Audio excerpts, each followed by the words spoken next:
Assalamualaikum,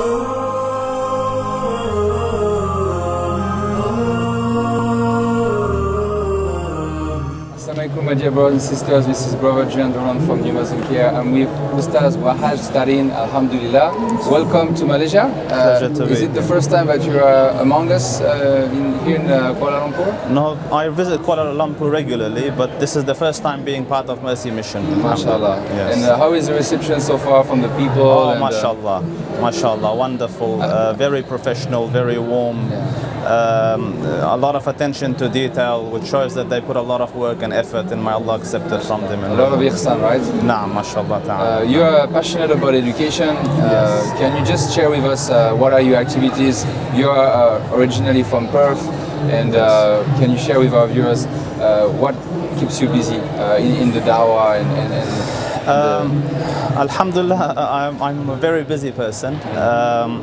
So I'm the principal of a school in Perth, and we have 750 students and about 67 staff members. MashaAllah. So that's a very full-time job by itself. And then on top of that, we have our own organization called Islamic Motivations, which basically tries to motivate youth to become better individuals. So we give them a platform to shine, matter and belong. And then there's obviously the normal lectures and khutbas and things like that. So all in all, there's not much time left. Yeah. Just sleep, eat and spend time with the family, worship Allah subhanahu wa ta'ala, and may Allah accept it. your days are covered. May Allah accept. Fantastic. So the school is an Islamic school, or it's a Islamic/academic school like we have here in Malaysia, like SSI for example? Our school is basically it's an Australian school, but it's faith-based. MashaAllah. So we teach the normal curriculum of Australia, and we also incorporate in it, for example, other schools would teach French or German or Japanese, we would incorporate Arabic and that slot. And where they have RE or other things, we would put Islamic studies or Quran or so on and so forth. But the advantage is where they get the Islamic environment, so they get to pray, their daily prayers, they get to hear the recitations, they get to be taught the Islamic culture in combination obviously with the Australian identity, so that inshallah they can grow up to be wholesome individuals contributing to society, inshallah. A lot of parents now are considering homeschooling. In Canada it's happening quite a lot among the Muslim community. Is it happening also in Australia? And what is your take on this? Why do you think a school like yours is still maybe a better benefit for the children rather homeschooling? What's your opinion on that? I think homeschooling is growing in Perth as well, especially amidst the conscientious parents who are very concerned about their kids. And in this day and age where it is very difficult to kind of bring up children because of the challenges that they face outside, it makes a bit of sense to say, listen, I want to keep my kids close to me and bring them up myself. It obviously has negatives as well, where children lose on becoming more rounded, getting exposure to different things in life. They're too sheltered. So when they go to face the real world, there's a fear that they might not cope as well. But naturally there are parents who are very wise and who are very good at it, and they ensure that the children get the adequate exposure to society through other things, sport things and study groups and so on and so forth, but they just ensure that they are themselves the teachers of their children. So I think if it's done intelligently, there's some merit in it, but it is not something that everyone should try to do, because obviously everyone are not qualified teachers, and everyone it how can do get a you bit know, challenging. as a parent, like, for example, I'm considering to do homeschooling myself. How do you know you are qualified? Let's say, what are some criteria that you think are necessary for some parents to start to do some homeschooling to their children? Yes, I think an understanding of curriculum is very important. To know what you're doing. So there's a parent that has decided back home in Australia to take their children to homeschooling, and that parent said, I have been planning for 2 years now, whilst the children have been attending normal school, but I've been planning 2 years ahead that at this age I will take them out, and even then he wants to try for 1 year to see how he's gonna go. So I think that type of cautious steps are good. And also a simple thing is you have to be disciplined. That's the thing. As a parent, because right now it's not so much about you and and your achievement. It's do you have the consistency to regularly, daily teach a child special topics? That's right, because you might get bored tomorrow and say, go watch TV, and what have you done? Yeah, it's a dangerous enterprise. Like, because some parents are even they have a hard time to teach themselves, right? That's right. So especially learn about the deen on internet and things, and not everybody is good at that. So yes, it's a good advice. And the other problem with it is we all assume that we are good. It's true. But reality shows otherwise. Yeah. So a person might in their own head be very good, but they might be very bad for the child. And that's why the hikmah of asking the learned and the specialists in the field is very important. Recently, Dr. Bilal Phillips came to visit us, and he was mentioning the importance of actually also educating the teachers themselves, because it seems that there's not enough good teachers out there. What's your take to raise the level of your teachers in your school in Australia, to make them to the acceptable level to deliver those classes and be good too? In Australia, we have organizations or bodies in which teachers have to register and be part of in order so that they can teach.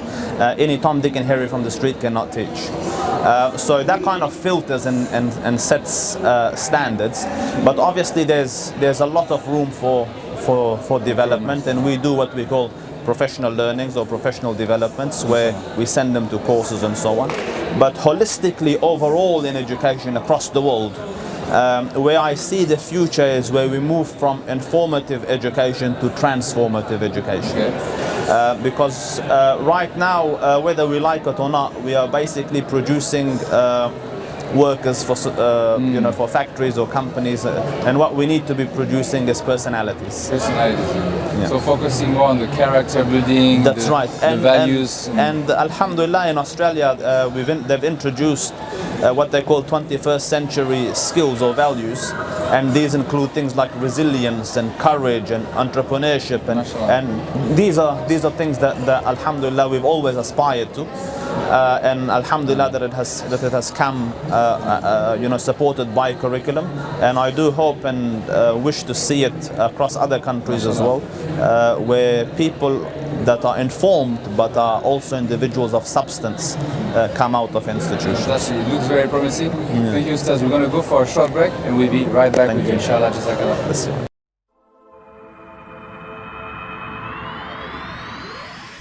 I found the truth. I found the truth. Я нашел правду. J'ai trouvé la vérité. Ich habe die Wahrheit gefunden. Ik heb de waarheid gevonden. Ho scoperto la verità. He encontrado la verdad. I found the truth. Saya jumpa kebenaran. God of hope come true. I am Muslim. I'm Muslim.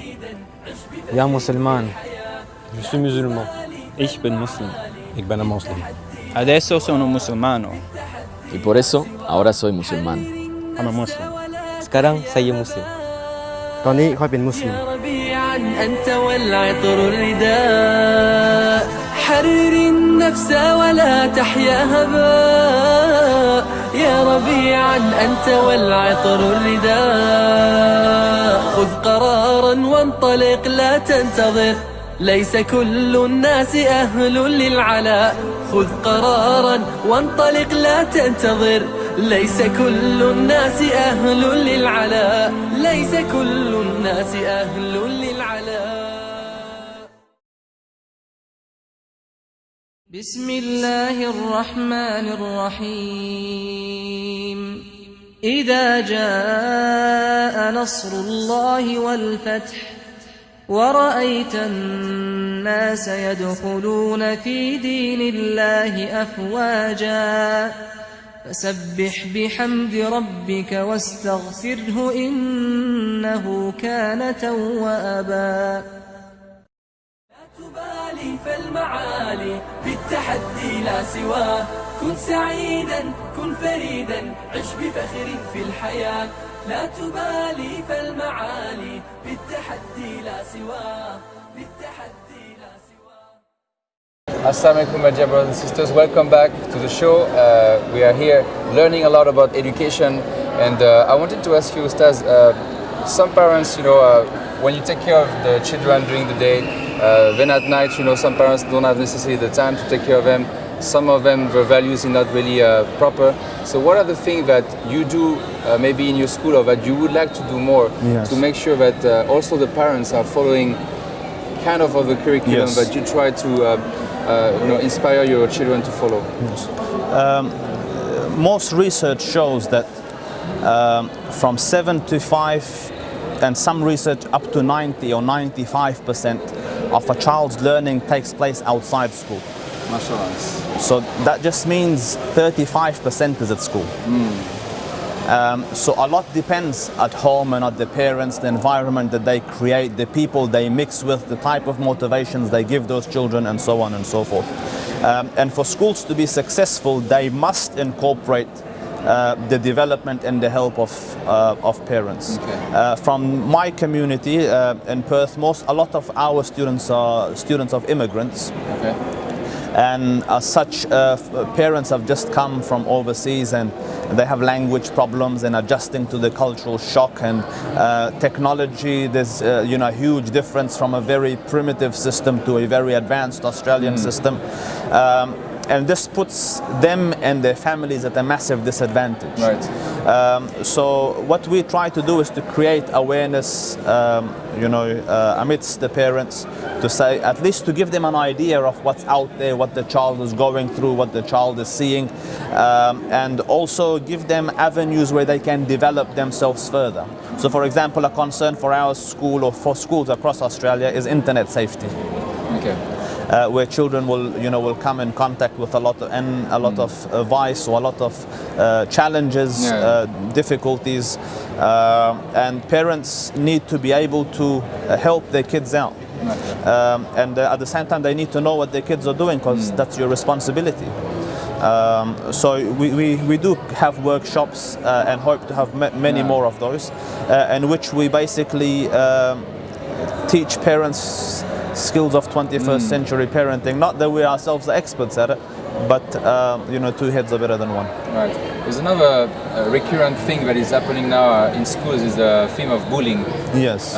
Which is quite, when I remember back in the days, I never remember that someone was bullying me, trying to steal my pain au chocolat or croissant. Yes. Do you face that issue also in Australia, and how do you try to tackle it the best way possible? I think bullying is everywhere to an extent.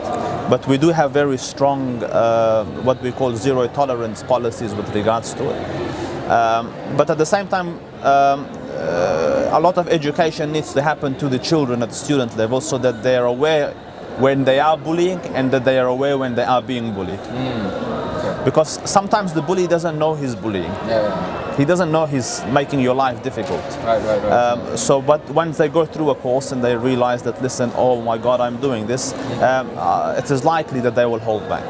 And also when the victim realizes, oh my God, I'm being bullied, and these are the strategies I can do to deal with, that kind of helps out as well. Okay.